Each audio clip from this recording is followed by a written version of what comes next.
Ассалаумағалейкум құрметті қазақ елі, сіздермен бірге Бренд ОБМ арнасы алдағы уақытта 6 қазан күні өтетін референдумға байланысты өз ойымызды айтқымыз келеді. 6 қазандағы өтілетін референдумда атом электр станциясы қозғалады. Атом электр станциясын дегеніміз бұл энергетикамен қамтамасыз ететін мемлекеттік энергиямен мемлекеттерді, яғни көрші мемлекеттерді де өз мемлекетімізді де энергиямен қамтамасыз етуге арналған атом электр станциясы. Бұл станция өз кезегінде Алматы қаласы, Жамбыл облысы үлкен ауылында қарастырылады.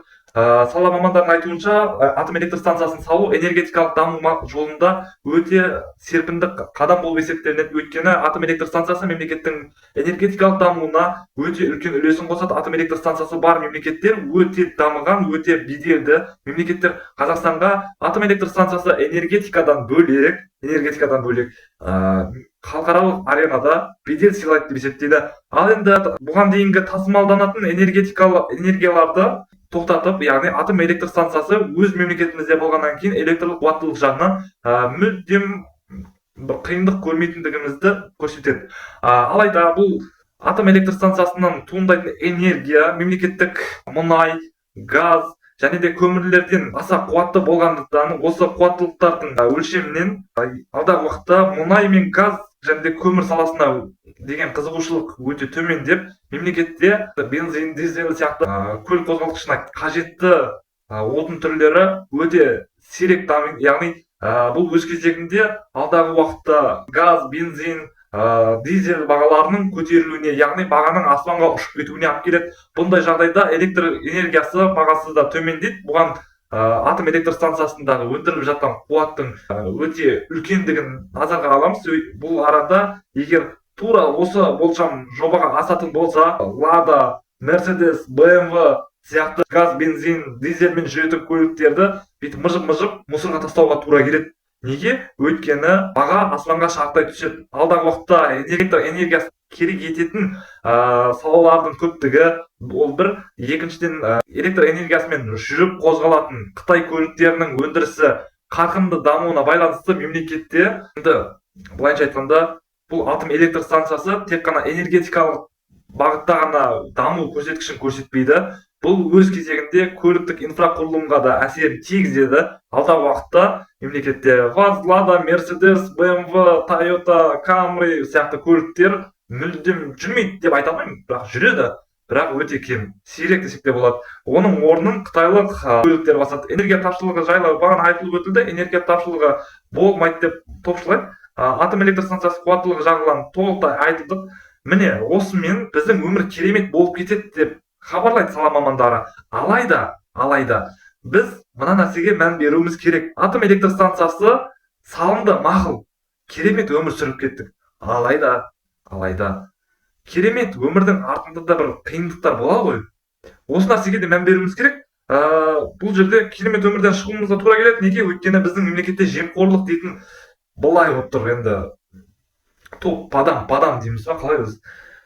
Жемқорлықтың өсуіне, яғни бұдан да артық дамып кетуіне жемқорлықтың өз үлесін қосады атом электр станциясы. Неге? Өйткені біріншіден құрылыс саласындағы көптеген мамандар өздері біледі, доясын алып қалу үшін көптеген жұмыстар атқарады. Алайда мемлекет өз қаржысын өзі жұмсамайынша, мемлекеттік тендерлар ұйымдастырыла бергеннен кейін, бұл құрылысқа бөлінген ақшада талан-тараж болып, мемлекеттік президент қоры, халық қорынан ақша алынып, яғни халықтың ішкі айналымындағы қаражат таусылуға енді кеп қалады. Ол біріншіден. Екіншіден, сала мамандарының шектен тыс баюы. Неге? Өйткені бұл ақша көп жерде, адамдар да көп жүреді. Адамдар жұмысқа орналасу үшін, енді шляпа ақысы дейді ғой, енді береді ақшасын, құяды. Өйткені атом электр станциясы Қазақстанда жалғыз болғаннан кейін, ол бір. Екіншіден, бұл саладағы жұмыстардың барлығы қауырт әрі енді мамандарды өте көп талап ететіндіктен айлығы жақсы болады.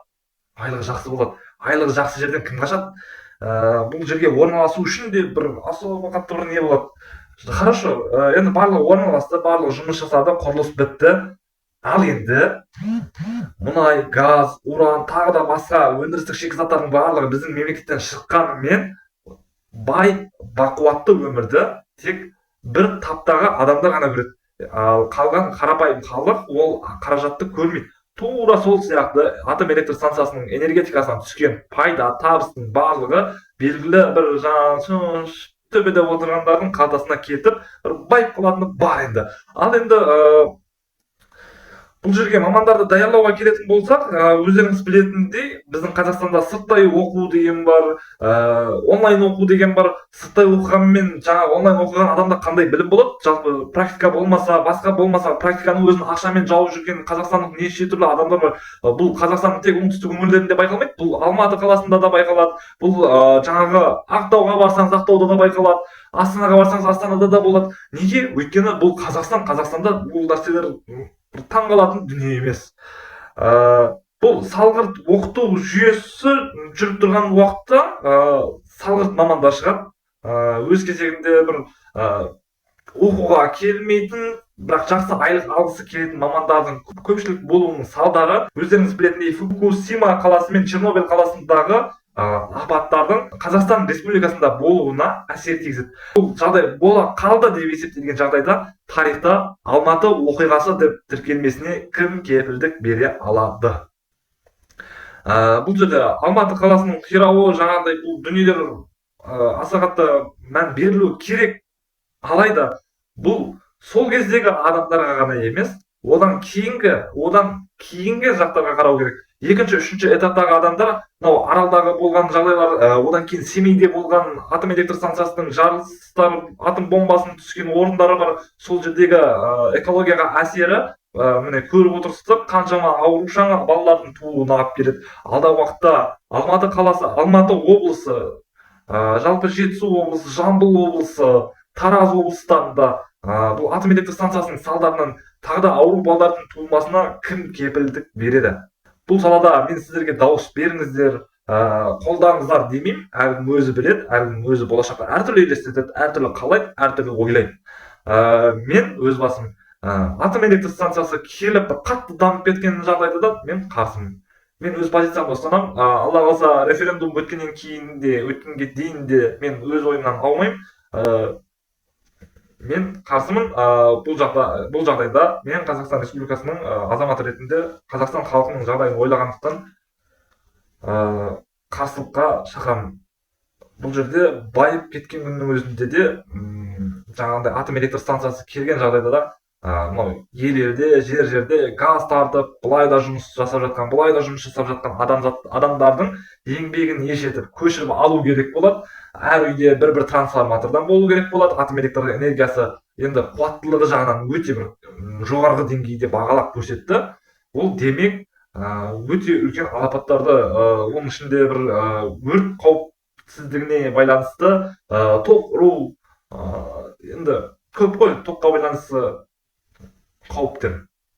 Осылардың туындауына тікелей әсер етеді деп ойлаймын.